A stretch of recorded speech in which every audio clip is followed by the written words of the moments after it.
Hello everyone, आप सभी का मेरे चैनल एजुकेशन पॉइंट पे स्वागत है। आज हम पढ़ेंगे फाइनेंशियल स्टेटमेंट्स के बारे में। फाइनेंशियल स्टेटमेंट्स वो स्टेटमेंट्स हैं जो हमें किसी भी इंटरप्राइज के बारे में फाइनेंशियल इन्फॉर्मेशंस प्रोवाइड करती है। ये हमें किसी भी कंपनी की प्रॉफिटेबिलिटी और फाइनेंशियल पोजीशन के बारे में बताएंगी एक अकाउंटिंग पीरियड से रिलेटेड। इस वीडियो में meaning of financial statement, type of financial statement, form of balance sheet, Schedule 3 for preparing balance sheet and profit and loss account, relationship between profit and loss account and balance sheet, nature of financial statements, characteristics of financial statements, importance of financial statements, limitations of financial statements, process of financial analysis, approaches of financial analysis and objectives of analysis of financial statements को हम discuss करेंगे। As per section 240 of Companies Act 2013 financial statements में क्या क्या चीज़ें include होती हैं। Balance sheet include होगा, profit and loss account of the financial year, cash flow statement, statement of changes in equity and explanatory notes को include किया जाता है। Section 129(1) of Companies Act requires the financial statement of a company true और fair picture बताए, shall comply with accounting standards, यानी कि जो भी स्टेटमेंट्स आप बना रहे हैं वो अकाउंटिंग स्टैंडर्ड्स के साथ मैच होने चाहिए, और जो भी शेड्यूल 3 में प्रिस्क्राइब्ड फॉर्म गिवन है उस प्रिस्क्राइब्ड फॉर्म के अकॉर्डिंग आपने बैलेंस शीट और प्रॉफिट एंड लॉस अकाउंट्स बनाने हैं। पार्ट 1 जो है शेड्यूल 3 का, उसके अंदर बैलेंस शीट को बनाने का परफॉर्मा दिया गया है और प्रॉफिट एंड लॉस अकाउंट का परफॉर्मा पार्ट 2 ऑफ शेड्यूल 3 में गिवन है। बैलेंस शीट क्या होता है? बैलेंस शीट हमें किसी भी कंपनी के फाइनेंशियल पोजीशन के बारे में बताता है at a particular point of time. इसको हम स्टेटमेंट ऑफ फाइनेंशियल पोजीशन भी बोलते हैं, क्योंकि ये किसी भी कंपनी की एसेट्स, लायबिलिटीज और कितना कैपिटल उस बिजनेस में लगा हुआ है इसके बारे में बताएगा on a particular date. Main difference जो है प्रॉफिट एंड लॉस अकाउंट में और बैलेंस शीट में वो ये है कि प्रॉफिट एंड लॉस अकाउंट आप फॉर अ पर्टिकुलर पीरियड बनाते हैं, लेकिन बैलेंस शीट हमेशा एक पर्टिकुलर डेट के लिए ही बनाया जाता है, क्योंकि उस डेट के बाद अगर आप एक सिंगल ट्रांजेक्शन्स भी करते हैं तो सिंगल ट्रांजेक्शन भी आपकी बैलेंस शीट को चेंज कर देगा। बैलेंस शीट का ये परफॉर्मा जो शेड्यूल 3 में गिवन है, जिसमें यहाँ पार्टिकुलर्स, नोट नंबर, ये आपका करंट ईयर और प्रीवियस ईयर की इन्फॉर्मेशन यहाँ पे होंगी। सबसे पहली हेडिंग है equity and liability. Equity and liability में जो सब हेड्स रहेंगे वो share holders fund, share application money, pending allotment, non current liabilities and current liabilities. Share holders fund के अंदर 3 चीजें हम इंक्लूड करते हैं: share capital, reserve and surplus और money received against share warrant. Then share application money, pending allotment, यानी कि आपने शेयर एप्लीकेशन मनी तो रिसीव कर ली लेकिन उसका अलॉटमेंट अभी पेंडिंग है। नॉन करंट लायबिलिटीज वो लायबिलिटीज जिनकी पेमेंट आपको 12 मंथ्स के बाद करनी है, और करंट लायबिलिटीज वो जिसकी पेमेंट आपको विद इन 12 मंथ्स करनी है। इसके बाद एसेट्स है। एसेट्स में यहाँ पे नॉन करंट एसेट्स है। नॉन करंट एसेट्स वो करंट एसेट्स हैं जो कंपनी के साथ लॉन्ग टर्म तक रहेंगी, जिसके अंदर फिक्स्ड एसेट्स को इंक्लूड किया गया है। फिक्स्ड एसेट्स का नाम चेंज करके प्रॉपर्टी, प्लांट एंड इक्विपमेंट हो गया है। टेंजिबल एसेट्स और इंटेंजिबल एसेट्स आएंगे इसमें, और वर्क इन प्रोग्रेस आएगा। इसके बाद non current investment.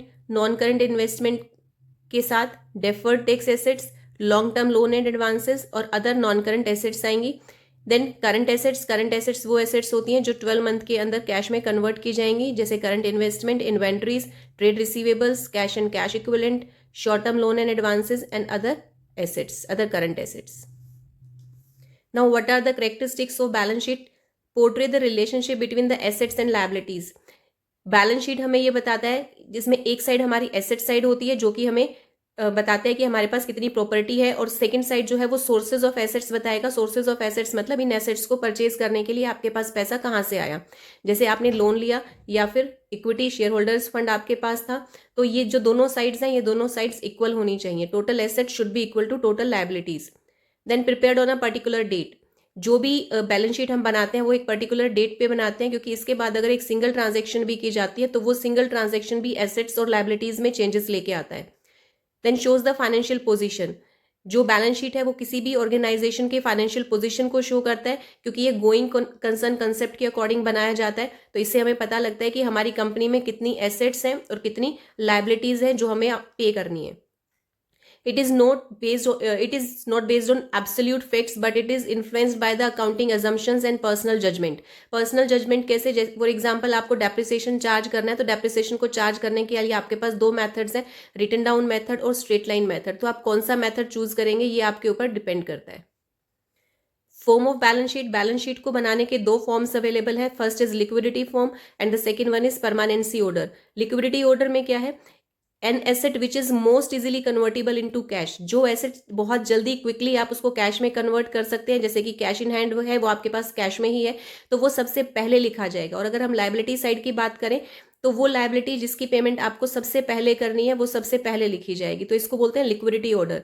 Permanency order है जिसमें एसेट्स जो बहुत ही डिफिकल्ट है कैश में कन्वर्ट करने में, वो सबसे पहले लिखा जाएगा, जैसे गुडविल को सबसे पहले लिखेंगे। और अगर हम लायबिलिटीज की बात करें तो वो लायबिलिटीज जिनको आप सबसे लास्ट में पेमेंट करेंगे वो सबसे पहले लिखे जाएंगे, यानी कि लिक्विडिटी ऑर्डर का बिल्कुल अपोजिट है परमानेंसी ऑर्डर। अब पार्ट 2 में form of statement of profit and loss given है, जिसमें सबसे टॉप पे नेम ऑफ कंपनी लिखा जाता है, इसके बाद statement of profit and loss for the year ended, जिस भी साल के लिए आप बना रहे हैं वो। इसके बाद रिवेन्यू फ्रॉम ऑपरेशंस लिखा जाएगा पर्टिकुलर सेक्शन में, और सबसे पहले करंट ईयर के जो अमाउंट्स है वो मेंशन होंगे, इसके बाद प्रीवियस ईयर के अमाउंट हम साथ के साथ मेंशन करेंगे।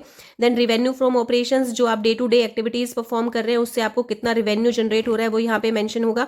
देन अदर इनकम्स, अगर आपने किसी और तरीके से भी इनकम को जनरेट किया है तो वो यहाँ पे आ जाएंगे। देन टोटल रिवेन्यूज हम यहाँ पे लिखेंगे। इसके बाद हम एक्सपेंसेस को कैलकुलेट करेंगे। एक्सपेंसेस में कॉस्ट ऑफ मटेरियल आपने कितना यूज़ किया, आपने स्टॉक इन ट्रेड कितना परचेज किया है, इन्वेंट्री में कितना चेंजेस हुआ है, वर्क इन प्रोग्रेस में कितना चेंज हुआ है, एम्प्लॉय बेनिफिट एक्सपेंसेस कितने किए आपने, फाइनेंस कॉस्ट कितना आया, डेप्रिसिएशन एक्सपेंसेस कितने हैं आपके, और अदर एक्सपेंसेस। इसके अकॉर्डिंग फिर टोटल एक्सपेंसेस हम कर लेंगे। टोटल इनकम में से जब आप टोटल एक्सपेंसेस को माइनस करोगे तो आपके पास प्रॉफिट आ जाएगा before exceptional and extraordinary items and tax. Exceptional items ये वो आइटम्स हैं दो जो कि अनयूजुअल हैं, जो कंपनी की रेगुलर ऑपरेशन से रिलेटेड नहीं है, जैसे कि reconstruction, restructuring cost, legal settlement कुछ हुआ है, कुछ एसेट्स को आपने डिस्पोज ऑफ किया है। इसके बाद आपके पास प्रॉफिट आ जाएगा बिफोर एक्स्ट्राऑर्डिनरी आइटम्स। इसके बाद हम एक्स्ट्राऑर्डिनरी आइटम्स को इसमें से डिडक्ट करेंगे। एक्स्ट्राऑर्डिनरी आइटम्स हैं एबनॉर्मल गेन, जो भी कंपनी की रेगुलर ऑपरेशंस से नहीं हुआ है, जैसे लेबर्स ने अगर स्ट्राइक कर दी तो जो लॉस हुआ वो एक एबनॉर्मल लॉस होगा। नेचुरल डिजास्टर अगर हुआ है तो वो एक एबनॉर्मल लॉस है। अगर कोई लॉटरी आपने जीती है तो वो एक एबनॉर्मल गेन हो जाएगा। देन आपके पास प्रॉफिट बिफोर टैक्स आ जाएगा। प्रॉफिट बिफोर टैक्स के बाद टैक्स एक्सपेंसेस हैं, जिसमें हम करंट टैक्स और डेफर्ड टैक्स को इंक्लूड करेंगे।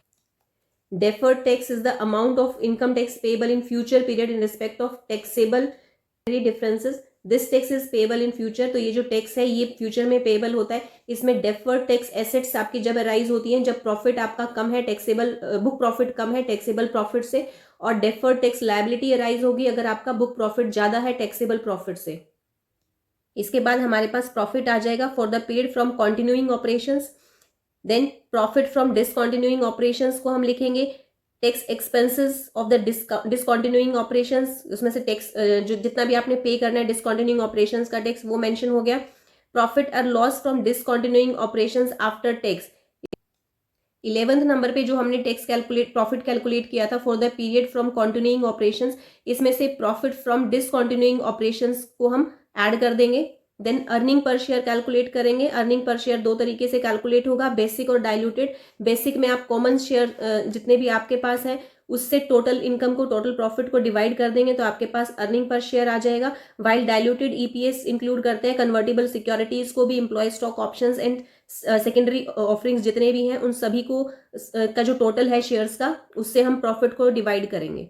Now the relationship between the statement of profit and loss and balance sheet. Balance sheet और प्रॉफिट एंड लॉस स्टेटमेंट क्या है, दोनों एक दूसरे से इंटरलिंक्ड है, इनको सेपरेट नहीं किया जा सकता।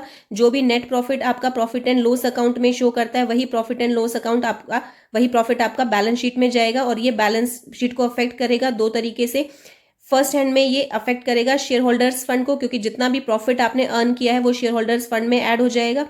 तो net profit earn during the year increase कर देता है आपके शेयर होल्डर्स फंड को, क्योंकि ये रिटेन्ड अर्निंग्स में आके ऐड हो जाता है। और अगर आपको लॉस हुआ है तो ये आपके शेयर होल्डर्स फंड को डिक्रीज कर देगा। तो जो भी आपकी एसेट्स और लायबिलिटीज हैं, अगर आपका प्रॉफिट हो रहा है तो एसेट्स और लायबिलिटीज दोनों इंक्रीज होंगी, और अगर आपके बिजनेस में लॉस हो रहा है तो एसेट्स और लायबिलिटीज दोनों ही आपके डिक्रीज हो जाएंगी। जो बैलेंस शीट है ये एक स्टैटिक डॉक्यूमेंट होता है जो कि डे टू डे हम चेंज नहीं करते हैं, क्योंकि एक सिंगल ट्रांजैक्शन भी होगा तो आपको इमीडिएटली बैलेंस शीट चेंज करनी पड़ेगी, इसीलिए ये एज एट द डेट जो है वो बनाया जाता है। जबकि प्रॉफिट एंड लॉस जो है ये आपका फॉर द ईयर एंडेड बनाया जाता है। दोनों के बीच में एक स्ट्रॉन्ग लिंक होता है। एक particular part of cost of asset जो वो शो की जाती है प्रॉफिट एंड लॉस में एज अ डेप्रिसिएशन, और वो बैलेंस शीट में भी शो की जाती है, एसेट्स में से आप उसको डिडक्ट करते हो। इसी तरीके से प्रोविजंस फॉर डाउटफुल डेब्ट की अगर हम बात करें तो वो आपका प्रॉफिट एंड लॉस अकाउंट में भी जाता है और बैलेंस शीट में भी आप उसको डेटर्स में से माइनस कर देते हो। देन आउटस्टैंडिंग एक्सपेंसेस आपके प्रॉफिट एंड लॉस अकाउंट में भी जाते हैं और बैलेंस शीट में भी लायबिलिटी साइड में आप उसको शो करते हो। ऐसे ही प्रीपेड एक्सपेंसेस अगर कुछ हैं तो वो आप प्रॉफिट एंड लॉस अकाउंट में भी एंटर करेंगे और साथ के साथ एसेट साइड भी हम उसको शो करेंगे। तो बहुत सारी आइटम्स हैं जो आपके दोनों ही अकाउंट्स में शो की जाती हैं, प्रॉफिट एंड लॉस में भी और बैलेंस शीट में भी, लेकिन दोनों का ट्रीटमेंट अलग है। Effect of statement of profit and loss on balance sheet. Profit and loss का बैलेंस शीट के ऊपर जो इफेक्ट आता है वो हम इन अकाउंटिंग इक्वेशन से समझ सकते हैं। Assets is equal to liabilities plus share holders fund होता है, तो एसेट्स को हम इक्वल रखते हैं liabilities plus share holders fund के।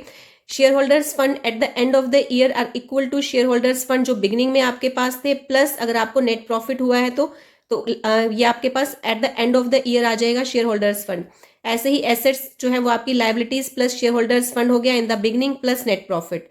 नेट प्रॉफिट कैसे कैलकुलेट करते हैं? रेवेन्यू माइनस एक्सपेंसेस, इस तरीके से हमारे पास प्रॉफिट्स आ जाएंगे। अब अगर यहाँ पे नेट प्रॉफिट को मैं रिप्लेस कर दूं रेवेन्यू माइनस एक्सपेंसेस से, तो मेरे पास जो इक्वेशन बनेगी वो बन जाएगी assets is equal to liabilities plus share holders fund in the beginning plus revenue minus expenses. अब हम पढ़ेंगे nature of financial statements. Nature of financial statements में पहला है रिकॉर्डेड फैक्ट्स।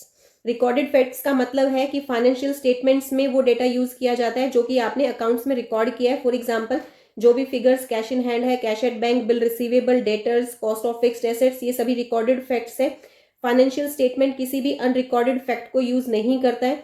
जैसे जब भी आप एसेट को परचेज करते हैं तो वो हिस्टोरिकल कॉस्ट पे ही दिखाया जाता है क्योंकि वो एक रिकॉर्डेड फैक्ट है, मार्केट वैल्यू पे उसको हम नहीं शो करते हैं।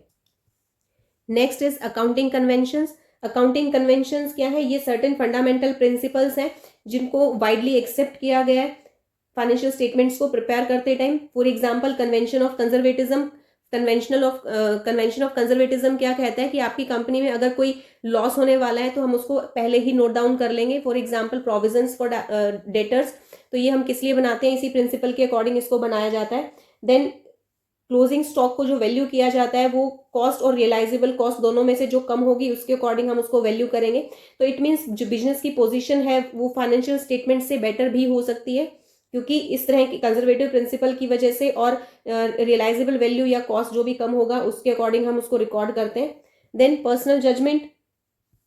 फाइनेंशियल स्टेटमेंट्स को बनाते समय पर्सनल जजमेंट भी एक इंपॉर्टेंट रोल प्ले करता है क्योंकि अकाउंटेंट को कुछ डिसीजंस लेने होते हैं। फॉर एग्जांपल डेप्रिसिएशन जो है वो स्ट्रेट लाइन मेथड से लगाया जाए या रिटन डाउन मेथड से लगाया जाए। इसी तरीके से वैल्यूएशन की ऑफ स्टॉक की अगर हम बात करें तो वैल्यूएशन ऑफ स्टॉक आपका फीफो से होना चाहिए या लिफो मेथड से होना चाहिए, यानी कि लास्ट इन फर्स्ट आउट या फर्स्ट इन फर्स्ट आउट होना चाहिए। एवरेज कॉस्ट बेसिस पे आपको करना है उसे या फिर स्टैंडर्ड कॉस्ट पे करना है। प्रोविजन फॉर डेप्रिसिएशन आपको कितना चार्ज करना है। तो इस तरह की जो चीजें हैं वो पर्सनल जजमेंट के ऊपर डिपेंड करती हैं। अब है कैरेक्टरिस्टिक्स या फिर essential of ideal financial statement. एक अच्छी फाइनेंशियल स्टेटमेंट के अंदर क्या क्या फीचर्स होने चाहिए, क्या क्या कैरेक्टरिस्टिक्स उसकी होनी चाहिए। फर्स्ट कैरेक्टरिस्टिक है रिलायबिलिटी। रिलायबिलिटी मीन्स जितनी भी इंफॉर्मेशन आप फाइनेंशियल स्टेटमेंट्स के थ्रू डिपेक्ट कर रहे हो, शो कर रहे हो, वो करेक्ट होनी चाहिए। कोई भी रॉन्ग इन्फॉर्मेशन उसमें नहीं होनी चाहिए और कोई भी ऐसी इन्फॉर्मेशन जो इंपॉर्टेंट है आप उसको हाइड नहीं करेंगे। तो इट मीन्स कंप्लीट इन्फॉर्मेशन आपकी फाइनेंशियल स्टेटमेंट्स के थ्रू शो होनी चाहिए। Next one is comparability. Financial statement में जो भी फिगर्स आप कर रहे हो वो कंपेरेबल होने चाहिए। अगर आप करंट ईयर को प्रीवियस ईयर के साथ कंपेयर करना चाहते हो तो वो हम इजीली कर सकें, इस तरीके से हमें फाइनेंशियल स्टेटमेंट्स को बनाना है। Next is easily understandable. Financial statement इस तरीके से हमें बनानी चाहिए जो कि सिंपल और लॉजिकल मैनर में हो ताकि कोई भी पर्सन जिसको नॉर्मल अकाउंटिंग टर्मिनोलॉजीज की नॉलेज है वो उसको अच्छे से समझ सके। Next is relevant to purpose. Financial statement में कोई भी अननेसेसरी या इररिलेवेंट इन्फॉर्मेशन नहीं होनी चाहिए, सिर्फ रेलेवेंट इन्फॉर्मेशन या जरूरी इन्फॉर्मेशन ही हम उसमें शो करेंगे। नेक्स्ट है कंसिस्टेंसी। कंसिस्टेंट अकाउंटिंग पॉलिसीज हमें फॉलो करनी है, जैसे कि for example valuation of closing stock के लिए आपने जो भी मेथड चूज किया है, चाहे वो फीफो है चाहे वो लिफो है, तो वो ही आप जो मेथड है वो कंटिन्यू करेंगे। इसी तरीके से डेप्रिसिएशन का भी अगर आपने फर्स्ट ईयर में स्ट्रेट लाइन मेथड शो किया है तो आप स्ट्रेट लाइन मेथड ही कंटिन्यू रखेंगे, उसको बीच बीच में चेंज नहीं करेंगे। Next is analytical presentation. Financial statement should present the data in such a classified form that data needed for the analysis is available easily. मतलब अगर आपको वो डेटा एनालिसिस के लिए चाहिए तो वो डेटा आप वहां से इजीली उठा सके। फॉर एग्जांपल अगर आपको करंट एसेट्स चाहिए तो वो आप बैलेंस शीट से इजीली ले सकते हो। Next one is promptness. जितने शॉर्ट टाइम पीरियड में चाहे हम उतने शॉर्ट टाइम पीरियड में जो भी हमारे स्टेटमेंट्स हैं उनको हम रेडी कर सके। तो इसीलिए जब भी हमें किसी स्टेटमेंट की नीड है तो वो स्टेटमेंट हम क्विकली बना सके, हमें इसलिए रेडी होना चाहिए। अननेसेसरी डिलेज इन स्टेटमेंट्स के अंदर नहीं होनी चाहिए। Next is compliance with legal requirement. जो भी लीगल फॉर्मेट्स दिए गए हैं जैसे शेड्यूल 3 में जो मेंशन है उसी के अकॉर्डिंग ही हम इसमें अपने फाइनेंशियल स्टेटमेंट्स को बनाएंगे। अब हम बात करेंगे इंपॉर्टेंस ऑफ फाइनेंशियल स्टेटमेंट्स या फिर parties interested in financial statements की कौन कौन सी पार्टीज हैं जो फाइनेंशियल स्टेटमेंट्स को चेक करने में इंटरेस्टेड होती हैं, उसके थ्रू एनालिसिस करती हैं। सबसे पहला है management.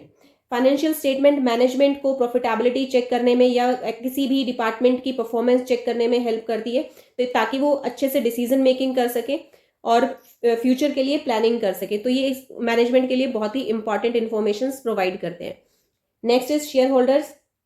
Share holders short term और लॉन्ग टर्म फाइनेंशियल साउंडनेस जो है वो चेक कर सकते हैं फाइनेंशियल स्टेटमेंट्स के थ्रू। उनकी कंपनी की जो भी अर्निंग कैपेसिटी है उसको चेक कर सकते हैं। डिबेंचर होल्डर्स जो है वो रेगुलर इनकम चाहते हैं, रेगुलर पेमेंट चाहते हैं कि उन्हें टाइम पे इंटरेस्ट की पेमेंट होती रहे। तो अगर वो जजमेंट करना चाहते हैं कि कंपनी की जो पोजीशन है, फाइनेंशियल पोजीशन वो कैसी है, तो वो फाइनेंशियल स्टेटमेंट्स के थ्रू चेक कर सकते हैं। Bankers and financial institutions. Bank और फाइनेंशियल इंस्टीट्यूशंस अगर किसी भी बिजनेस को लोन दे रहे हैं तो लोन देने से पहले वो उस बिजनेस की अर्निंग कैपेसिटी को चेक कर सकते हैं कि इस बिजनेस को हमें लोन देना चाहिए या नहीं। नेक्स्ट इज क्रेडिटर्स भी अपनी लिक्विडिटी, बिजनेस की लिक्विडिटी पोजीशन में इंटरेस्टेड होते हैं, क्योंकि उन्हें भी ये चेक करना होता है कि क्या ये बिजनेस जो है वो आपकी पेमेंट टाइम पे कर पाएगा या नहीं। Then employees and labour unions. Employees और लेबर यूनियंस बोनसेस में इंटरेस्टेड होते हैं, अपने सैलरी में इंटरेस्टेड होते हैं, तो वो भी फाइनेंशियल स्टेटमेंट के थ्रू एनालिसिस कर सकते हैं कि फर्म की या बिजनेस की जो अर्निंग कैपेसिटी है वो कितनी है, उसके अकॉर्डिंग उन्हें कितना पे होना चाहिए। और उसके अलावा बहुत सारी पार्टीज हैं जो कि फाइनेंशियल स्टेटमेंट्स को चेक कर सकती है, जैसे टैक्स अथॉरिटीज हैं। अगर वो टैक्स चेक करना चाह रहे हैं कि क्या बिजनेस टाइम पे पेमेंट कर रहा है या नहीं कर रहा है, तो वो भी फाइनेंशियल स्टेटमेंट्स को चेक कर सकते हैं। कंपनी लॉ बोर्ड है, स्टॉक एक्सचेंजेस हैं, गवर्नमेंट है, इकोनॉमिस्ट या रिसर्चर्स हैं जो कुछ रिसर्च करना चाहते हैं, तो वो भी कंपनी की फाइनेंशियल स्टेटमेंट को चेक कर सकते हैं। Now limitations of financial statements. Financial statement की क्या लिमिटेशंस है? सबसे पहली लिमिटेशन है इनकम्प्लीट इन्फॉर्मेशन। जो फाइनेंशियल स्टेटमेंट्स होती हैं ये एक तरीके से इंटरीम रिपोर्ट समझी जाती है। इंटरीम रिपोर्ट मतलब ये कंप्लीट इन्फॉर्मेशन शो नहीं करेंगी। एक्चुअल प्रॉफिट या लॉस किसी भी बिजनेस का हमें यहाँ से पता नहीं चलेगा, क्योंकि अगर किसी भी बिजनेस का एक्चुअल लॉस या प्रॉफिट देखना है तो वो तभी पता लगेगा जब हम बिजनेस को क्लोज डाउन करके सभी चीज़ों को सेल कर देंगे और उसके अकॉर्डिंग आउटसाइडर्स की पेमेंट करेंगे, तो हमें पता लगेगा कि फाइनली कितना पेमेंट हमारे पास है। तो यहाँ पे लिमिटेशन है कि इनकम्प्लीट इन्फॉर्मेशन शो करता है फाइनेंशियल स्टेटमेंट। सेकेंड लिमिटेशन है based on accounting concept and conventions. जितने भी अकाउंटिंग स्टेटमेंट्स बनाए जाते हैं वो कुछ कन्वेंशंस के ऊपर बेस्ड होते हैं, कुछ प्रिंसिपल्स के ऊपर बेस्ड होते हैं। जैसे कि फिक्स्ड एसेट्स जो है वो हिस्टोरिकल कॉस्ट के बेसिस पे शो किया जाता है बुक में। हो सकता है कि उनकी करंट वैल्यू कुछ और हो। इसी तरीके से अगर हम डेटर्स की बात करें तो डेटर्स पे भी प्रोविजंस हम लगाते हैं, तो वो प्रोविजन जो है हो सकता है कि कुछ भी बेड डेट ना हो, हमारा सभी पेमेंट हमारे पास आ जाए। तो इसीलिए ये लिमिटेशन रहती है कि फाइनेंशियल स्टेटमेंट जो है वो ट्रू पिक्चर शो नहीं कर पाता। नेक्स्ट है omission of qualitative information. Financial statement में सिर्फ उन्हीं ट्रांजेक्शन्स को या उन्हीं इंफॉर्मेशंस को इंक्लूड किया जाता है जो कि मनी की टर्म्स में एक्सप्रेस की जा सकती है। क्वालिटेटिव इंफॉर्मेशन जितनी भी हैं उनको मनी की टर्म में एक्सप्रेस नहीं किया जाता। जैसे कि मैनेजमेंट में कुछ चेंजेस हुए हैं या बिजनेस की रेपुटेशन इंक्रीज या डिक्रीज हो गई है, मैनेजमेंट या लेबर का आपस में कोई कॉन्फ्लिक्ट चल रहा है, मैनेजमेंट कोई नया प्रोडक्ट लॉन्च करने वाली है, या कस्टमर सेटिस्फेक्शन लेवल को अगर हम बात करें, तो इन चीज़ों को फाइनेंशियल स्टेटमेंट्स को बनाते टाइम इग्नोर किया जाता है। Next is based on historical cost. Financial statements जितनी भी बनाई जाती हैं वो ओरिजिनल कॉस्ट बेसिस पे बनाई जाती हैं, ओरिजिनल कॉस्ट बेसिस पे बनाई जाती हैं। इसमें जो भी प्राइस लेवल के चेंजेस हो रहे हैं उसके इफेक्ट को स्टडी नहीं किया जाता, तो हिस्टोरिकल इन्फॉर्मेशन जो है वो ज़्यादा यूजफुल नहीं होती है डिसीजन मेकिंग के लिए। Next is influenced by personal judgment. जैसे अभी हमने बात की थी कि इन्वेंट्री को अगर आपको वैल्यू करना है तो उसके लिए बहुत सारे मेथड्स हमारे पास हैं, फीफो है, लिफो है, एवरेज कॉस्टिंग है। तो ये सब जो भी अकाउंटेंट है उसके जजमेंट पे डिपेंड करेगा कि वो कौन से मेथड को चूज करना चाहता है। इसी तरीके से प्रोविजन देने के लिए, डेप्रिसिएशन लगाने के लिए कौन सा मेथड आप चूज करते हो, तो वो भी पर्सनल जजमेंट पे डिपेंड करता है। Next one is uncomparable. Financial statement जो अलग अलग इंडस्ट्रीज बना रही हैं वो हो सकता है कि अलग अलग पॉलिसीज को फॉलो कर रही हैं। जैसे एक्स जो कंपनी है उसने हो सकता है स्ट्रेट लाइन मेथड डेप्रिसिएशन का यूज किया है, वाई कंपनी ने written down value method use किया है, तो वो दोनों कंपनीज क्या है अनकंपेरेबल होगी। अगर आप उनके अकाउंट्स को कंपेयर करना चाहते हो, फाइनेंशियल स्टेटमेंट्स को कंपेयर करना चाहते हो, तो वो कंपेरिजन आपको फॉल्स रिजल्ट्स देगा क्योंकि दोनों ने डिफरेंट पॉलिसीज को फॉलो किया हुआ है। Next is affected by window dressing. कई बार हम अपनी फाइनेंशियल स्टेटमेंट्स को अच्छा दिखाने के लिए कुछ विंडो ड्रेसिंग कर लेते हैं, कुछ फिगर्स को इंक्रीज करके दिखा देते हैं, तो उससे क्या है हमारे पास जो भी रिजल्ट आएगा, फाइनेंशियल स्टेटमेंट जो आएगा वो रोंग आएगा, और उससे अगर आप कोई एनालिसिस करोगे तो वो भी आपकी रोंग हो जाएगी। Next is unsuitable for forecasting. Financial statements में जितना भी रिकॉर्ड होता है वो पास्ट का होता है, यानी कि हिस्टोरिकल डेटा के ऊपर बेस्ड होता है, तो इसके बेसिस के ऊपर अगर हम फोरकास्टिंग करना चाहते हैं तो वो रोंग फोरकास्टिंग हो सकती है। अब है process of financial analysis. Financial analysis करने के लिए फर्स्ट वर्क जो आपको करना है that is determination of extent of analysis. तो सबसे पहले एनालिस्ट को ये डिसाइड करना होगा कि उसका पर्पस क्या है, वो किस लिए एनालिसिस करना चाहता है। फॉर एग्जांपल, अगर आपको फाइनेंशियल पोजीशन के बारे में एनालिसिस करनी है, या फिर आपको प्रॉफिट एंड लॉस के बारे में यानी कि earning capacity of the firm के बारे में एनालिसिस करनी है। अगर आपको अर्निंग कैपेसिटी के बारे में एनालिसिस करनी है तो आपको statement of profit and loss को यूज करना है। और अगर आप किसी भी कंपनी की लिक्विडिटी को चेक करना चाहते हैं या उसकी फाइनेंशियल पोजीशन को चेक करना चाहते हैं तो उसके लिए प्रॉफिट एंड बैलेंस शीट को आप यूज करेंगे। सेकंड स्टेप है स्टडी ऑफ फाइनेंशियल स्टेटमेंट्स। अब जो भी एनालिस्ट है उसको कंपनी के फाइनेंशियल स्टेटमेंट्स को थोरोली रीड कर लेना चाहिए और चेक करना चाहिए कि कंपनी के ने फाइनेंशियल स्टेटमेंट्स बनाते टाइम कौन कौन से प्रिंसिपल्स को फॉलो किया है। इसके बाद नेक्स्ट है collection of other important information. इसमें एनालिस्ट को अदर इन्फॉर्मेशन कलेक्ट करनी है मैनेजमेंट से, क्योंकि बहुत सारी इन्फॉर्मेशन ऐसी होती हैं जो फाइनेंशियल स्टेटमेंट्स में डिस्क्लोज नहीं की जाती है, तो उन इन्फॉर्मेशन को भी कलेक्ट करना। देन नेक्स्ट है रीअरेंजमेंट ऑफ फाइनेंशियल डेटा। अब जो भी डेटा आपके लिए यूजफुल है उस डेटा को आप रीअरेंज करेंगे यूजफुल फॉर्म के अंदर। फॉर एग्जांपल, अगर आपको करंट एसेट्स और करंट लायबिलिटीज को चेक करना है तो आप सारी करंट एसेट्स को एक साथ लिखेंगे और सभी करंट लायबिलिटीज को एक साथ लिखेंगे। तो इस तरीके से रीअरेंजमेंट करेंगे हम अपने यूजफुल डेटा का। Next is approximation of the figure. Analysis को फैसिलिटेट करने के लिए लार्ज जो फिगर्स हैं उनको हम अप्रोक्सीमेट नंबर्स में, जैसे कि थाउजेंड्स में, लैक्स में या करोड्स में लिख लेंगे। इसके बाद है कंपैरिजन। अब हमने जो यहाँ पे रीअरेंजमेंट किया था डेटा का, उसके अकॉर्डिंग हम क्या करेंगे, कंपैरिजन कर सकते हैं। जैसे हमने एग्जांपल लिया था सभी करंट एसेट्स को एक साथ लिखेंगे, सभी करंट लायबिलिटीज को एक साथ लिख लेंगे, तो ये हमने रीअरेंजमेंट किया था। तो अगर हम कंपैरिजन करना चाहें तो हम यहाँ पे शॉर्ट टर्म लिक्विडिटी का कंपैरिजन कर सकते हैं, करंट एसेट्स को करंट लायबिलिटीज के साथ मैच कर सकते हैं। नेक्स्ट है study of trends. Study of trends में फाइनेंशियल स्टेटमेंट्स हम ये चेक कर सकते हैं कि करंट एसेट्स हमारी इंक्रीजिंग ट्रेंड पे है या नहीं, ऐसे ही सेल्स आपका इंक्रीज हो रहा है या डिक्रीज हो रहा है। तो बिजनेस में जो एक्टिविटीज प्रोग्रेशन पे जा रही हैं उनको चेक करना, और जो डिक्रीज हो रही है, डिप्रेशन में जा रही है, तो उनको भी हम चेक कर सकते हैं। Next one is interpretation. Interpretation का मतलब है कंक्लूजन्स ड्रॉ करना। कंक्लूजन्स कंपनी की फाइनेंशियल पोजीशन के बारे में, प्रॉफिटेबिलिटी के बारे में या उसकी एफिशिएंसी के बारे में ड्रॉ की जा सकती है। Then reporting. रिपोर्टिंग मतलब जो भी कंक्लूजन्स आपने निकाले हैं उसको एक रिपोर्ट की फॉर्म में मैनेजमेंट को सबमिट करना। नाउ टाइप्स और अप्रोचेस ऑफ फाइनेंशियल एनालिसिस। पहला है on the basis of material used. यहाँ पे फाइनेंशियल एनालिसिस दो तरीके की हो सकती है, एक्सटर्नल एनालिसिस और इंटरनल एनालिसिस।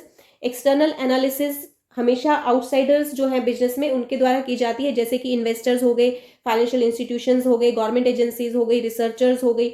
क्योंकि इनके पास बिजनेस के इंटरनल रिकॉर्ड का एक्सेस नहीं होता है, तो ये सिर्फ फाइनेंशियल स्टेटमेंट के बेसिस के ऊपर ही अपने कंक्लूजन्स ड्रॉ करते हैं, अपनी एनालिसिस करते हैं। इसके बाद है इंटरनल एनालिसिस। इंटरनल एनालिसिस जो है वो इंटरनल रिकॉर्ड्स को स्टडी करके किया जाता है। इसमें फाइनेंशियल स्टेटमेंट्स को भी आप इंक्लूड करते हैं और साथ के साथ इंटरनल रिकॉर्ड्स को भी। ये कंपनी के ही एग्जीक्यूटिव्स या एम्प्लॉयज जो है वो इस काम में होते हैं, जो असेस करते हैं और फाइनेंशियल डिसीजंस लेते हैं।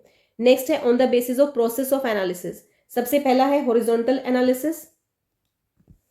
हॉरिजॉन्टल एनालिसिस क्या होती है? हॉरिजॉन्टल एनालिसिस है कि यहाँ पे आप जितने भी आपके पास आइटम्स हैं उन आइटम्स को लिख लेंगे और यहाँ पे ईयर्स जो है वो मेंशन कर देंगे। तो यहाँ पे एक ईयर का कंपैरिजन आप दूसरे ईयर के साथ कर सकते हो, जो कि इंक्रीज या डिक्रीज के फॉर्म में होता है कि कितना इंक्रीज और कितना डिक्रीज आपका जो डेटा है, जो आइटम है वो ये। जैसे फॉर एग्जांपल यहाँ पे अगर मैं सेल्स की बात करूँ, सेल्स जो है वो 2024 में कितना था, 2023 में कितना था, तो इनको हम आपस में कंपेयर कर सकते हैं। और ये जो डेटा है ये परसेंटेज के फॉर्म में शो किया जाता है। इसको डायनामिक एनालिसिस भी बोलते हैं।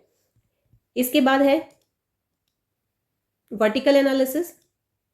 वर्टिकल एनालिसिस एक सिंगल ईयर के लिए किया जाता है। इसमें एक आइटम को आप दूसरी आइटम के साथ कंपेयर करते हो। फॉर एग्जांपल अगर आप सेल्स को प्रोडक्शन के साथ कंपेयर कर रहे हो तो ये आपका वर्टिकल एनालिसिस होगा। इसमें जैसे कॉमन साइज स्टेटमेंट जो बनाई जाती है उसके अंदर हम हर एक आइटम को कंपेयर करते हैं टोटल एसेट्स के साथ in the form of percentage. इसको स्टैटिक एनालिसिस भी बोला जाता है, जिसमें कंपनी की परफॉर्मेंस को एनालाइज किया जाता है, कंपेयर किया जाता है विद द सेम ग्रुप और डिपार्टमेंट्स या same company.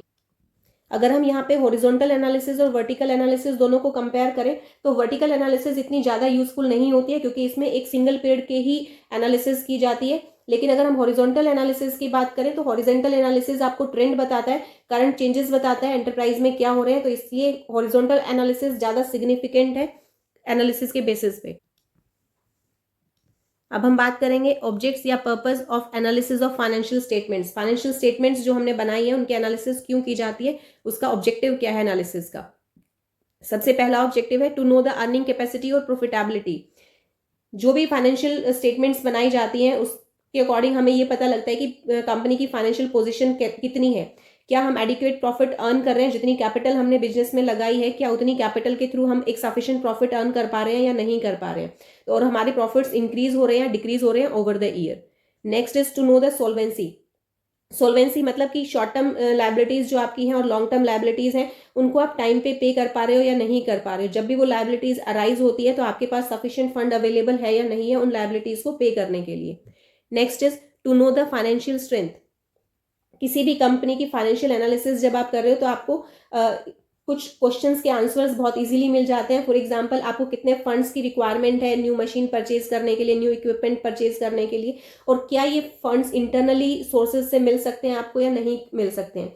Second one is आपकी जो करंट रेपुटेशन है क्या उसके अकॉर्डिंग अगर आपको एक्सटर्नल सोर्सेज से फंड रेज करने की रिक्वायरमेंट होती है तो क्या आप इजीली वो फंड्स रेज कर पाएंगे या नहीं कर पाएंगे। Then to make comparative study with other firm. अगर आप फाइनेंशियल स्टेटमेंट्स की एनालिसिस कर रहे हो तो आप एक कंपैरिजन कर सकते हो अपनी फर्म का किसी दूसरे फर्म के साथ। फॉर एग्जांपल आप अपनी फर्म की सेल्स को दूसरी फर्म की सेल्स से कंपेयर कर सकते हो, एक्सपेंसेस को कंपेयर कर सकते हो, या फिर प्रॉफिटेबिलिटी को कंपेयर कर सकते हो। आप अपनी कैपिटल को कंपेयर कर सकते हो कि आपने कितनी कैपिटल लगा के प्रॉफिट अर्न किया है और आपकी जो कॉम्पिटिटर फर्म है वो कितना कैपिटल लगा के बिजनेस में प्रॉफिट अर्न कर रही है। Then to know the trend of the business. आप अपने बिजनेस के ट्रेंड को भी चेक कर सकते हैं। फॉर एग्जांपल आपकी जो सेल्स है वो इंक्रीज होती जा रही है तो आप ग्रोथ ट्रेंड पे हो, आप हेल्दी ग्रोथ कर रहे हो। लेकिन अगर आपकी कॉस्ट ऑफ प्रोडक्शन इंक्रीज हो रही है तो इट मीन्स कहीं ना कहीं प्रॉब्लम है, आपकी बिजनेस जो है वो डिक्रीजिंग ट्रेंड पे जा रहा है। Then to know the efficiency of the management. किसी भी बिजनेस की एफिशिएंसी चेक की जा सकती है उसकी प्रॉफिटेबिलिटी के बेसिस के ऊपर, उसकी फाइनेंशियल पोजीशन के बेसिस के ऊपर। तो इसके लिए हम रेशियो एनालिसिस के अकॉर्डिंग भी चेक कर सकते हैं, प्रॉफिट्स भी चेक कर सकते हैं, हम ट्रेंड भी चेक कर सकते हैं कि हमारी जो सेल्स है वो इंक्रीजिंग ट्रेंड पे है या डिक्रीजिंग ट्रेंड पे है। तो किसी भी मैनेजमेंट की जो एफिशिएंसी है वो फाइनेंशियल स्टेटमेंट्स को एनालाइज करके चेक किया जा सकता है। थैंक्स फॉर वॉचिंग वीडियो, और वीडियो देखने के लिए प्लीज़ वीडियो को लाइक कीजिए और चैनल को सब्सक्राइब करना ना भूलें। Thank you so much.